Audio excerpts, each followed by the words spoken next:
It's time for the Brown Sports Bag on WCLU, the official local sports show here in Glasgow and Barron County. And now, alongside John Butler, here is your host, James Brown.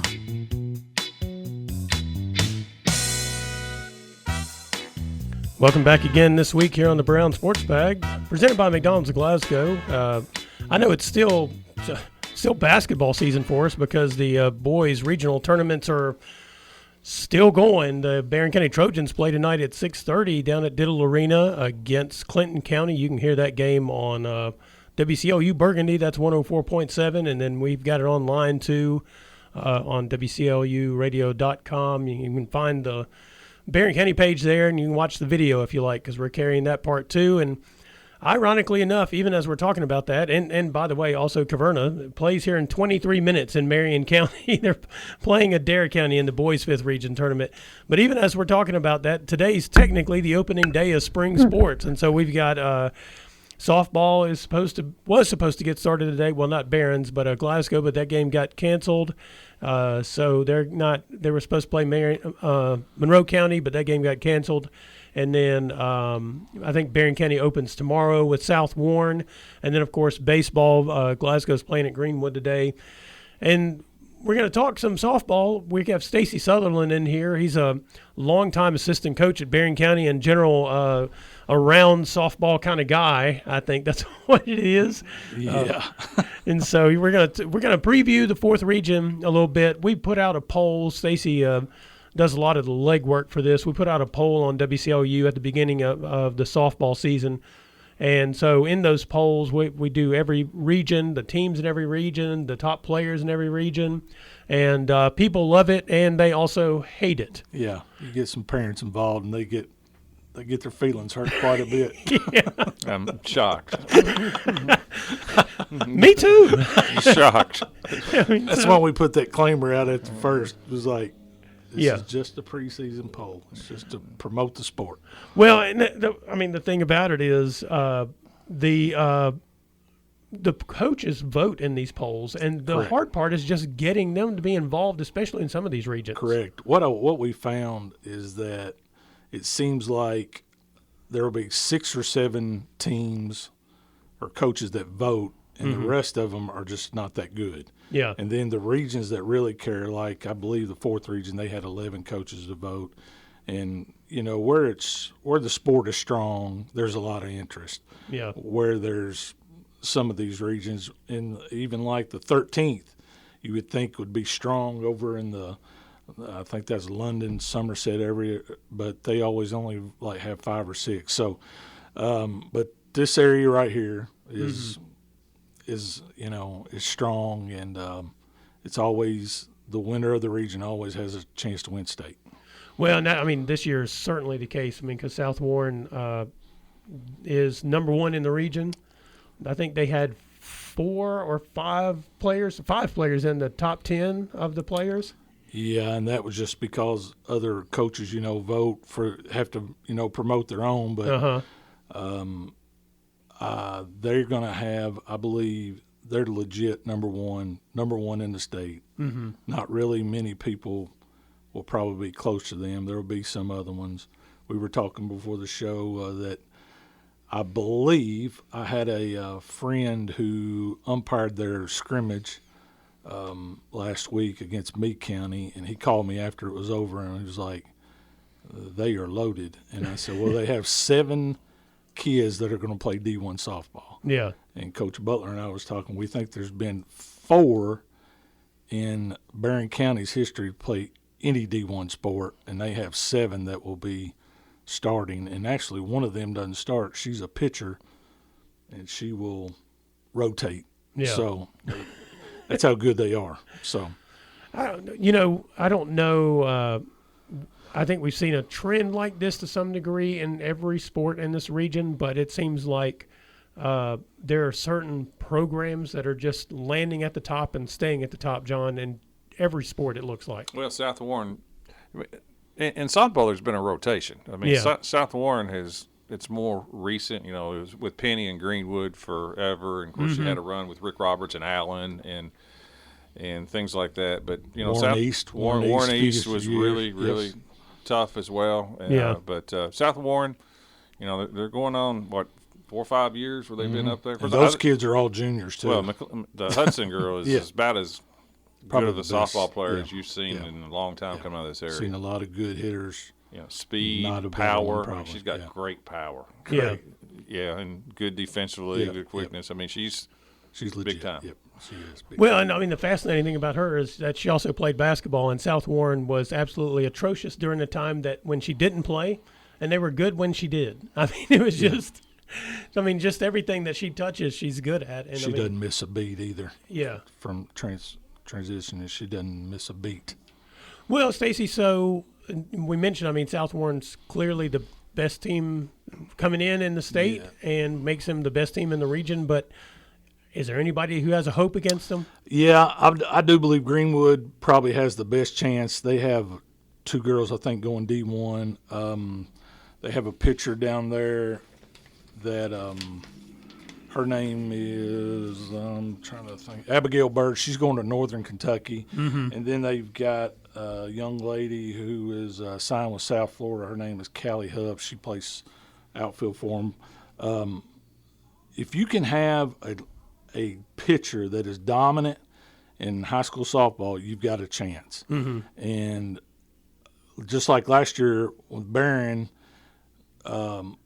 we had a great game plan against them, and it's the same team at South Warren, and you notice we were 2 hits away from doing it. So somebody like her that can hold them to a few runs, and then they can hit. And I believe they beat them 2 years ago, like 2-0 or 2-1. They would have a chance. Yeah, they're not scared of them either. No. The intimidation factor works for a lot of teams against real good teams like South Warren. I don't think Greenwood would be intimidated. No. Barron County they've got a chance. They've got to work some things out. They've lost a lot of infielders. Jonathan, he'll do a good job with them. They'll figure some stuff out. They'll be there. Mm-hmm.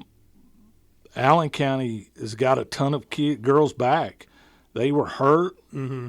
They've got a pitcher. She's going to be really good. Warren East, they've got a lot of young girls that are, they're going up through middle school and they keep on playing. They're probably juniors. A couple of them are seniors. Yeah. You just never know. You really never know.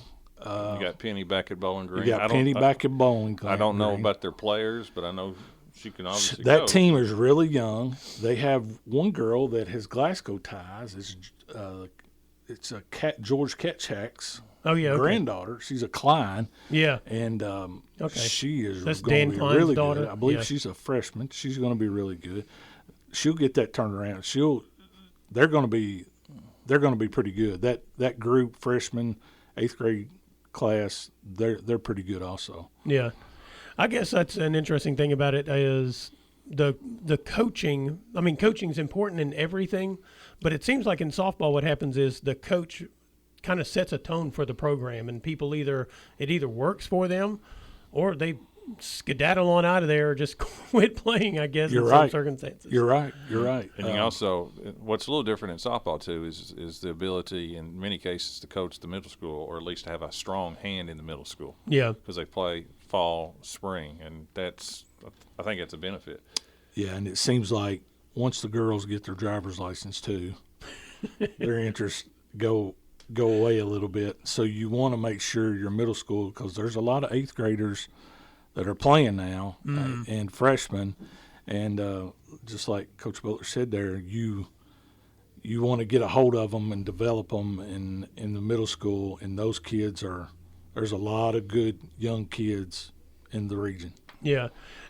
Do people push back on the idea, though, that softball has the fall and the spring system? Some of the schools, I think, don't have middle school. They do middle school in the spring. Okay. And I believe Metcalf and Monroe and some of those teams over there in the 16th were doing that. Yeah, a lot of the fifth region teams do that. Yeah. And it's not universal. Yeah. Right. But I think after talking to, I hear a lot of the coaches that were talking to Coach Murphy when they were thinking about transitioning them, and he was like, when you're a smaller school like that, why not just go on and do that and then let the younger kids play and develop them, and then you're going to have them, kind of like what we were talking a little bit earlier about some other teams. But yeah. Well, and I guess that's part of the thing, though, is there are sometimes some other coaches in the district with you or in the school with you are like, well, I need them too. Correct. Especially in a smaller school where, probably fewer people are playing multiple sports. I mean, more people are playing multiple sports. You're right. But I hadn't really thought about that in terms of setting that tone as a coach. If you're able to coach them twice a year, basically, then you've got a lot more input into how they respond to the program and that kind of stuff. Yes, most definitely. So are there any sleepers in the 4th region this year? Well, Logan County lost a lot, but they have they scrimmaged Barron the other night and played them well. So I don't know much about them. Clinton County, Coach Besser, he over there, they have a good team. Cumberland County has some good players too. Really? So once again, you get down there to Bowling Green in the region, you never know what can happen on a given night. Yeah. And but I think mainly it's South Warren's, but I believe a few teams could do something that has enough firepower and then pitching that they could. They'll have to do a low scoring game to beat them. It's generally chalk. Yeah. I mean, when you say long shots or underdogs, maybe you get to the semifinals. Yes. You don't see generally. You're a dominant team that comes out of this region.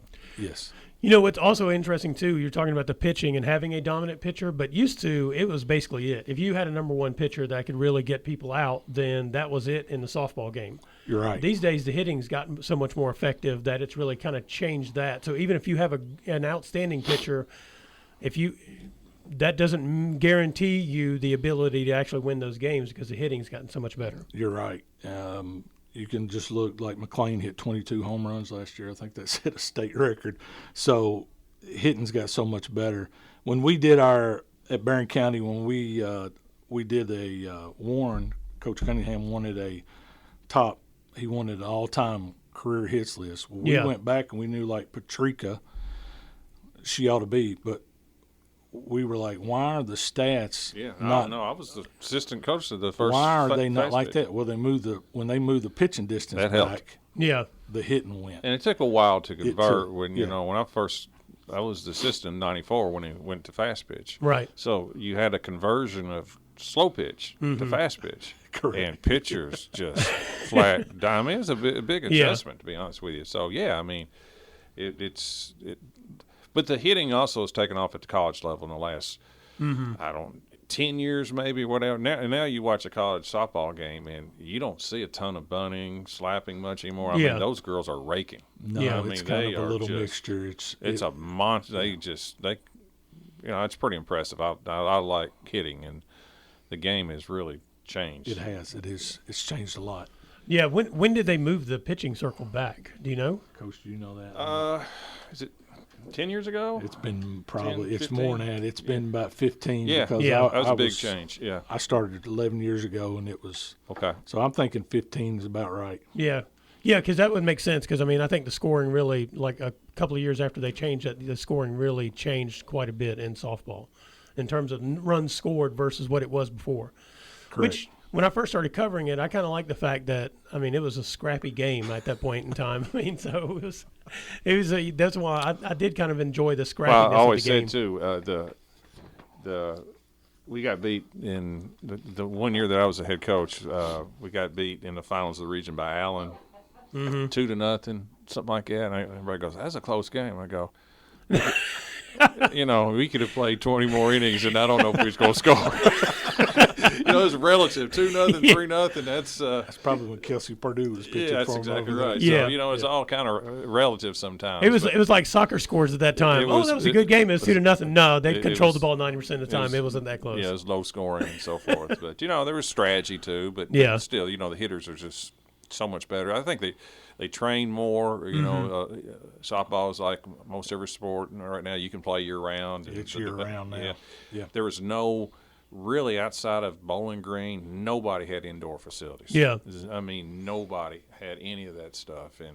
And really, your softball season literally started after your basketball season in a lot of ways. You know, you take forever to get your arms loosened up and so forth. So you didn't have near the stuff, you know, when it first started. So the game has improved. Yeah.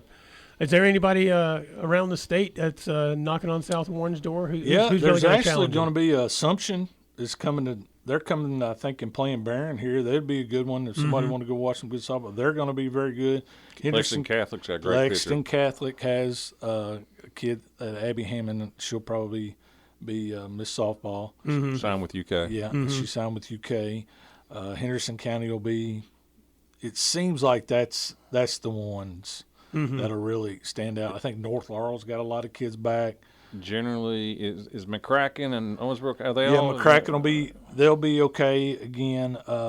But it seems like from the coaches, we do that top 25 poll, and they're already starting to come in, and it seems like Lexington Catholic, South Warren, Assumption, and then Louisville Male, and Ballard's always got good teams too. So it's usually the same ones, but it's really is South Warren's. I mean, if they're that dominant. The Hammond kid for Catholic played in the same district and region as my niece at Lafayette. And she was a starting pitcher as a seventh grader. Yeah. So she's pitched been there a long time. And like I said, signed with UK, and I mean, she's can spin it every different way. She didn't throw it all that hard at first, but I think she's got pretty good velocity now. Yes, she's. I've seen her a few times play. Actually, was up there just working one night and went up there and watched them play, and that was the first time I've seen her. She could put it right where she wants to, and that's the kind of team, you know, that if you've got somebody like that, you've always got a chance. Yeah, always got a chance.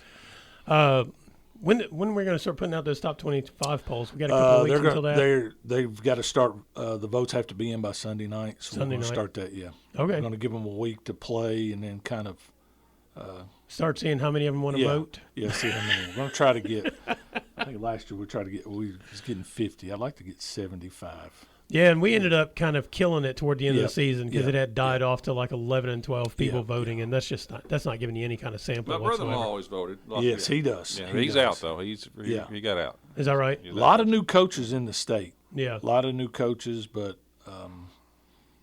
like I said, it's strong around here, and it's the same people, but there's some, like I said, there's a lot of new, so there's some new interest, and you'll get that out on the website. And yep.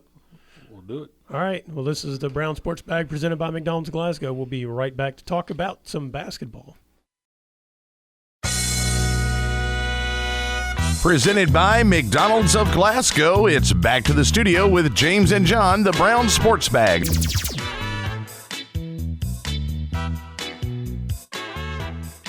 All right. I want to thank Stacy Sutherland for joining us to talk about high school softball. I mean, we've been pretty fortunate. Barron County's been really good the last few years with Daryl Murphy. Of course, he's retired, and we have John Myatt coaching the team. But, I mean, they've still got some outstanding players, and it's a good program.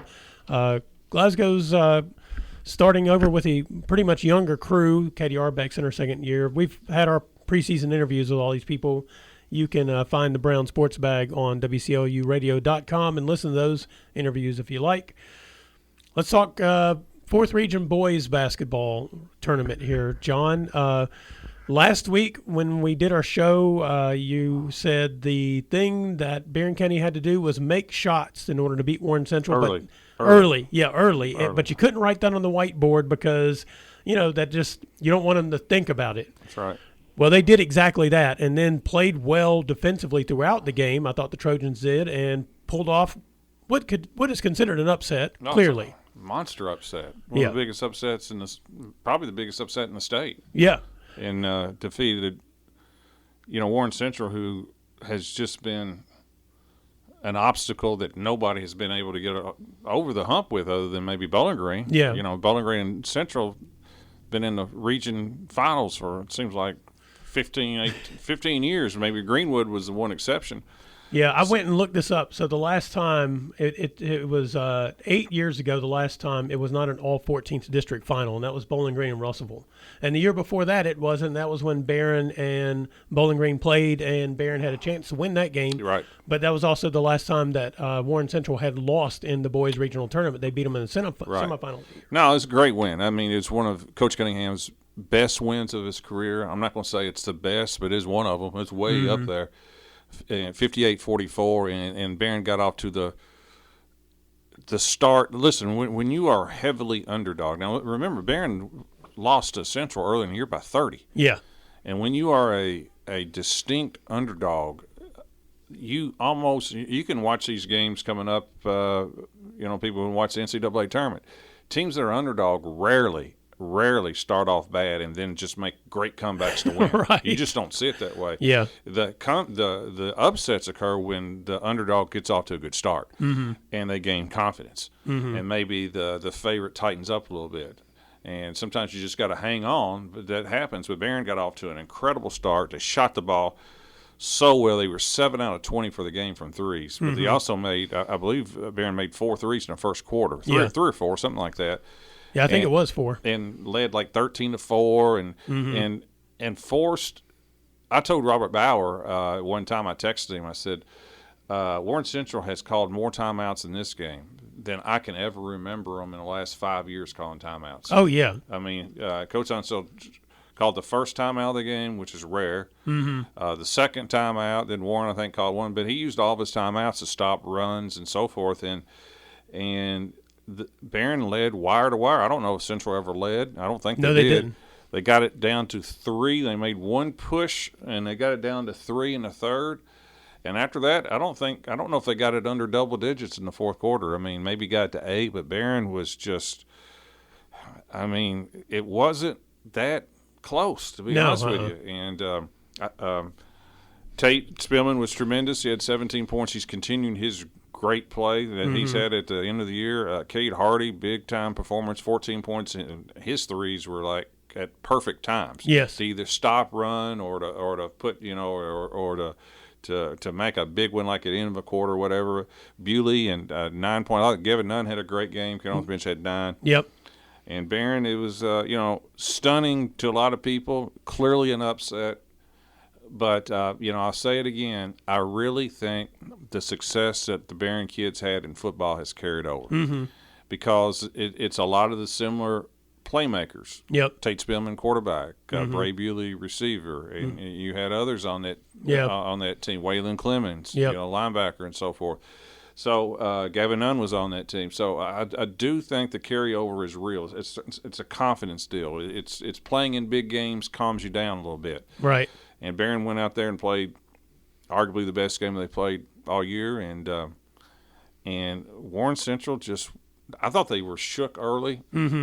They pressed more. I've ever seen them press when they kind of got behind, and I thought Barron's guards did a really good job of handling it. And I have a lot of respect for Coach Unseld. I think he did a really good job, and he was very complimentary after the game to Warren. But it was a game that is kind of nice to see. It gets a little stale when the same two teams always win. Yeah. And I thought it was a very rewarding win for Barron, for Coach Cunningham and the kids. Another person, though, I thought had a huge impact on the game early was Joshua Decker with his defense inside against, what's his name? Well, they had several 6'6" kids. But, but I agree. Yeah. I thought he played well. McAfee and Kirk, I thought he bodied up on them real well. I mean, he had 2 block shots early in the game on those guys. And just, a big win. And it sets up tonight's game against a 29-2 Clinton County team. Right. It's not like it's, the region's weird this year because of the boys' state tournament. They took a week off from the district and probably helped Barron. Gave Warren a chance to prepare and things like that. And they looked very, very prepared. And surprisingly, oftentimes you're not sharp when you take that time off, but Barron was sharp. Got another week off in between the first round and the semifinals, which is real weird too. It's almost like a football schedule. Yeah, it is. And against a really good Clinton County team, only 2 losses. But I think both teams are happy. Obviously, Barron is happy. They beat Warren Central. Still playing. Right. I think Logan, if you gave them a a true serum would say we'd rather play Barron in the semifinals than Warren Central. Yeah. Well, and the interesting thing about this particular matchup is the next to last week of the season, I think it was, Barron played Clinton County down at Clinton. 40, what was it, 51-49? What was it? It was Yeah, in overtime. 50 to 48. Yeah. 50 to 48 final, and Clinton won. Yeah. But it was a daggone good game. Spillman again, 22 points. Mm-hmm. And Kate Hardy didn't play. We can throw that in there. You know. Clinton will say, well, Clinton was 0 for 8 for threes. Mm-hmm. But still, Barron knows they can play with them. Right. I don't think either team's intimidated against each other. You know, Clinton has this real physical presence, but they also got shooters and things like that. They're led by their big 6'6" kid, Cannon Young. You know, he averaged like 17 a game, and he's a brute. But they've got good players. They lit it up against Logan. Now, listen, Logan is, I think. The 13th district was not very good this year. I think Logan is average to be nice, but Clinton shot it. You know, they were 13 of 21 from three. Right. And so, if they shoot it that way against Barron, you're not going to beat very many teams that way. But, it's a team that, like I said, if you have to, both teams are, like I said, quite happy to play each other. Yeah. To get to the finals on Wednesday against it's Wednesday. Yeah. Yeah, to get to the finals against the winner of Bowling Green, Russell County. What I saw, probably going to be Bowling Green. Right. Yeah, and I'm curious to see. I mean, Russell County was all right, but again, this final is Wednesday. Yeah, that's right. Okay. Yeah, the fifth region final is on Tuesday, and the fourth region is on Wednesday, I think. But yeah, so I'm curious to see. Bowling Green looked really good against Glasgow, but I mean, look, just the talent level was significantly different. Glasgow did not play well. No, to say the least. They kind of looked like a team that had a week off, to be honest. And Bowling Green was a little sloppy early because, I mean, a couple of their better shooters didn't shoot the ball well in that game, but they got enough other people that they were able to force the turnovers. I think they ended up with 26 points off of turnovers in that game, and then, shot the ball well as well. And Glasgow didn't shoot the ball well. Yeah, it was a running clock, and the game got real ugly. Yeah. So, I mean, it was, I'm going to go back to what I've said before. That the Glasgow, once again, they showed that they are a nemesis to Warren East and a nemesis in the 15th district. They kind of struggled outside of the 15th district. But those guys, the seniors on that particular team, I quite like those guys, and I'm glad they went out the way they did, at least in terms of getting to the regional tournament. They've no lack of effort, just, things go the way they do sometimes. But I do think Bowling Green will probably roll through Russell County as well tonight. I just don't think Russell County can handle the pressure of the game as it goes along, because Bowling Green's just got so many guys that they roll out on the floor. I mean, you look at a guy like Deuce Bailey, he's going to go play Division I football, and he might also be the best basketball player on the court. I mean, he's just an absolutely impressive guy, and you take him and then multiply him by 5, and that's what you have out there. So it's a tough matchup. And I'm curious to see whichever out of Barron and Clinton County, and I think Barron can win this game. They definitely can win this game. Yes, I think it's a toss-up, I'll be honest with you. I do too, because of the way they've played of late and the way they've shot the ball of late here at the end of the season. If you knock off Warren Central by 12, you can beat anybody. That puts you in the category that you've got a legitimate shot. Yeah. Yes. So I'm curious to see how it goes.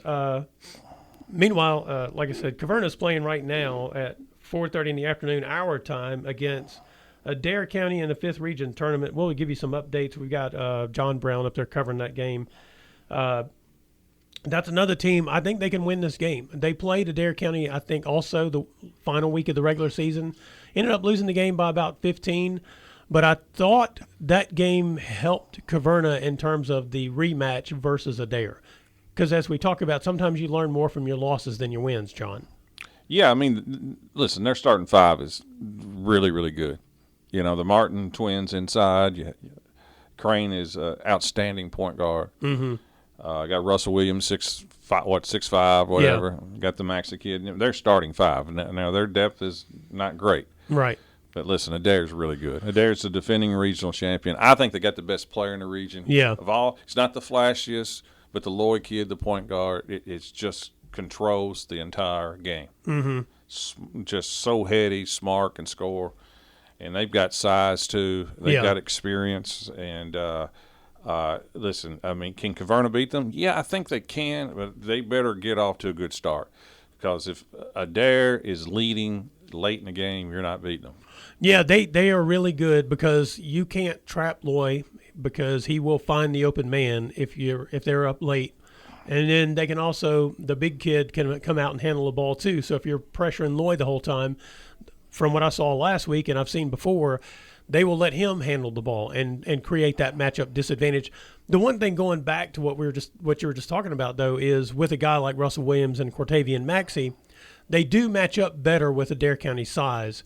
I think the one trick for Adair, I think it's the Gilbert kid that comes off the bench and can really shoot the ball. He's the one who hurt Caverna in that regular season meeting.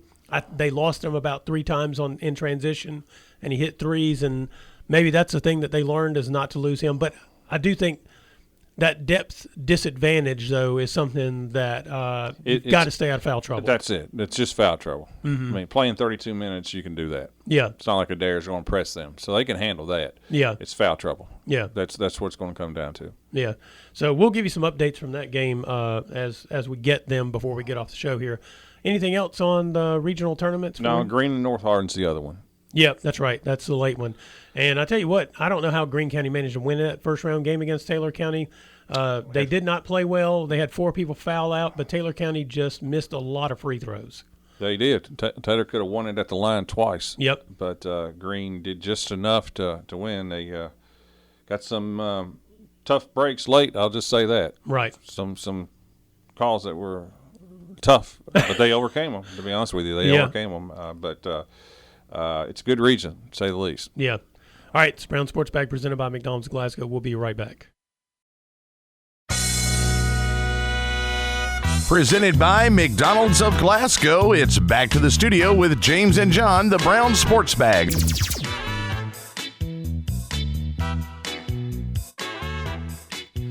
John, do you have your men's tournament bracket filled out yet? Filled out? No.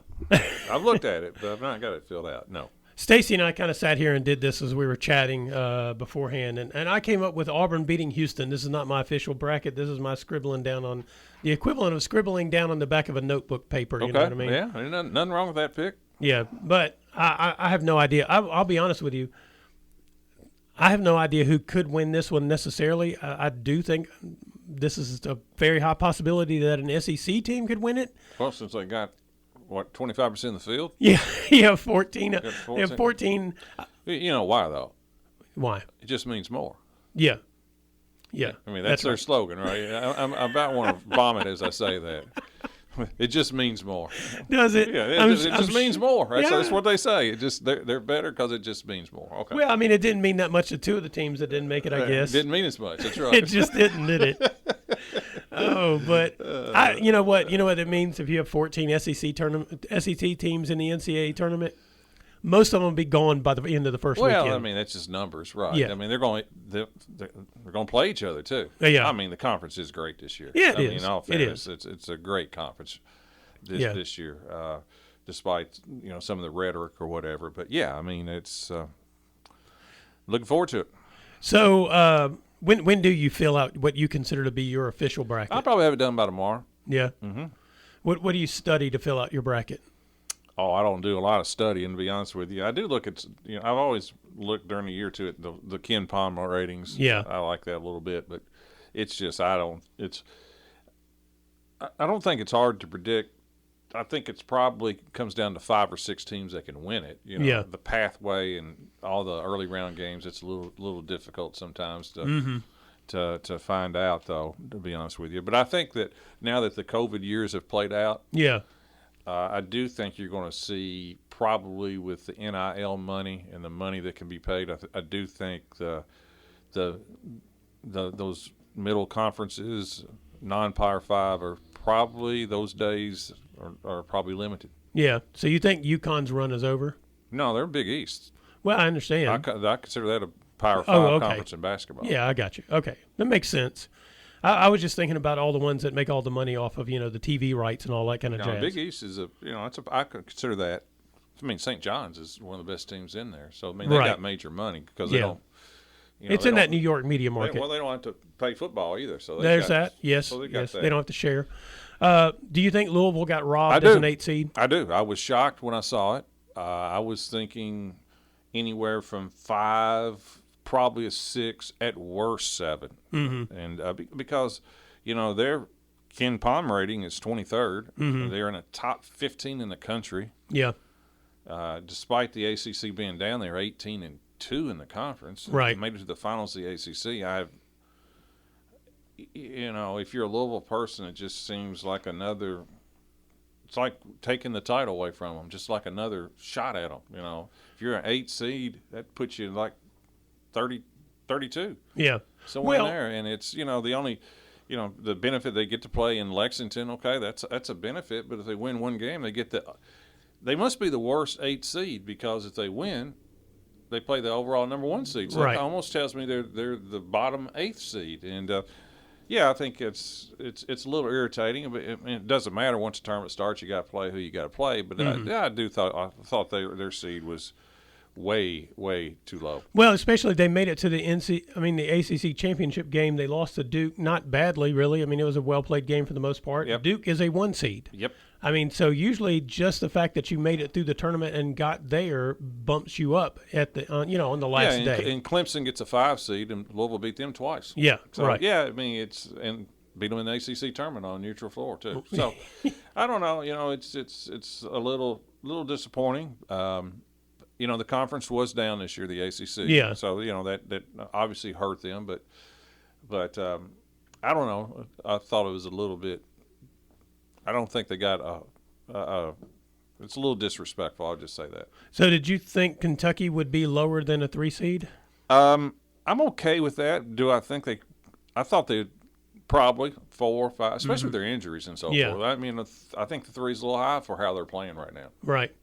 Yeah, they kind of flamed out in the SEC tournament in the loss to Florida, but then again, Florida turned around and got they lost run to over. Alabama.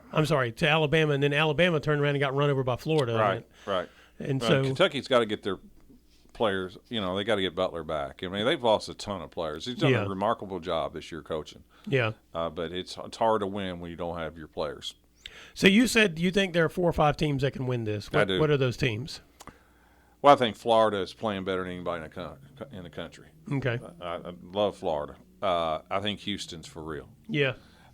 Duke can win it. Mm-hmm. They need, the big kid, Connor Flagg, has got to be healthy. I mean, that's a given. I think those 3 teams can definitely win. I think Auburn, they've lost 3 out of the last 4. Or 3, but it's been to good teams. Right.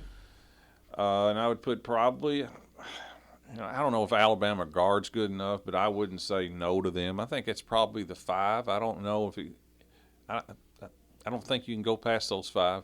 I wouldn't be comfortable going past those 5. So is there a dark horse in this tournament that you think could win it though? Dark horse.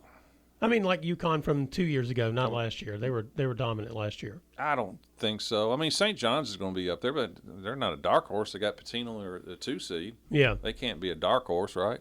Yeah, I would say no, except for the fact that St. John's until this year, with Patino coming back, they basically were a moribund program, so they might qualify as a dark horse even still with Patino there and what they've done this year. Yeah.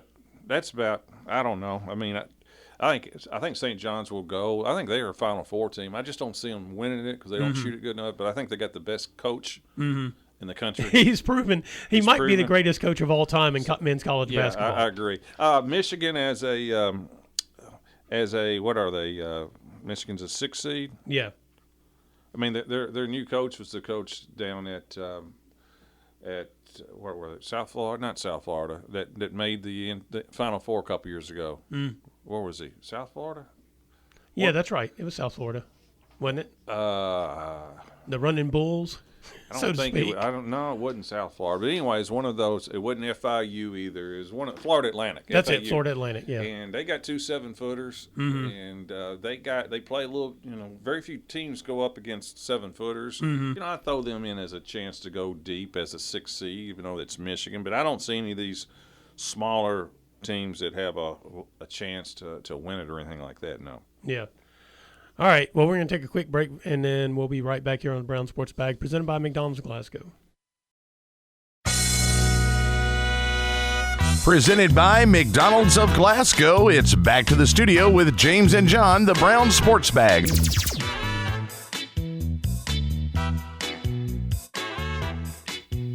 Update from the boys' 5th region basketball tournament. After one, Caverna leads Adair County 15-10. John said off air, good start. That is a good start. Don't want to be in the hole against the favored team, right, John? That's correct. Now, what about the women's NCAA tournament? We got a few minutes left here.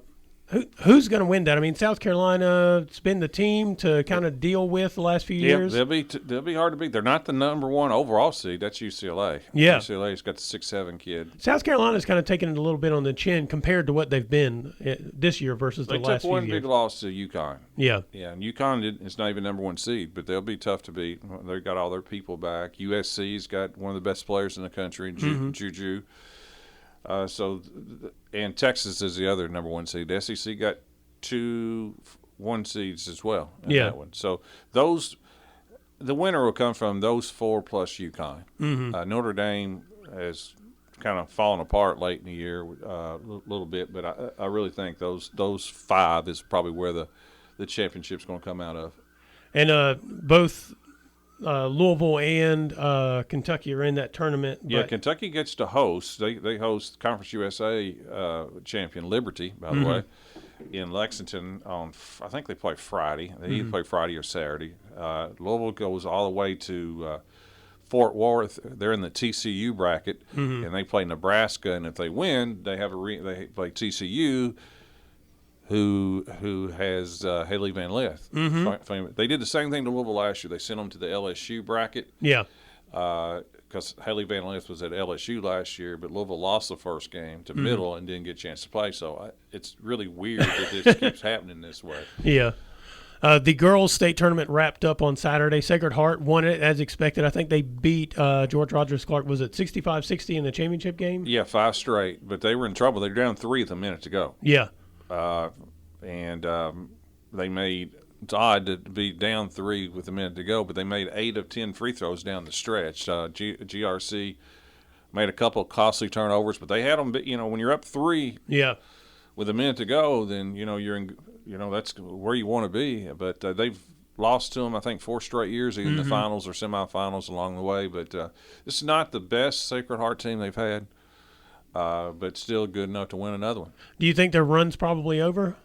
Well, they lose the player to Zakiya Johnson, Miss Basketball, going to LSU. So you just never know. I mean, you don't know who's going to move in there. I mean, right. I'm not saying they recruit or anything like that, but there's always – they're an attractive program. They're an attractive program. That's correct. And they attract players because of their success and so forth. And, whether or not Donna Moore, their coach, comes back, she's been there for a long time. Yeah. But I'm sure they'll be really good next year. But you just don't know who's. Well, and it's like the transfer portal in the high school anymore. Right. You don't know who's going to be where. Yeah. And then, of course, George Rogers Clark, which lost to them, beat Franklin Simpson in the first round of the tournament. Pretty handily. Yeah, pretty handily. Franklin Simpson made a run in the third. Yeah. But then GRC ended up beating them about 20. Yeah. So, I mean, the tournament played out pretty much as expected in every way, at least in terms of each side of the bracket. Two best teams got to the finals, yep. I think maybe there were a couple of surprise games along the way, but they didn't end in surprise in total. Right. Anyway, all right, this Brown Sports Bag presented by McDonald's Glasgow. We'll be back next week. You've been listening to the Brown Sports Bag on WCLU. Be sure to join James and John again next Monday at 4 for another edition of the Brown Sports Bag.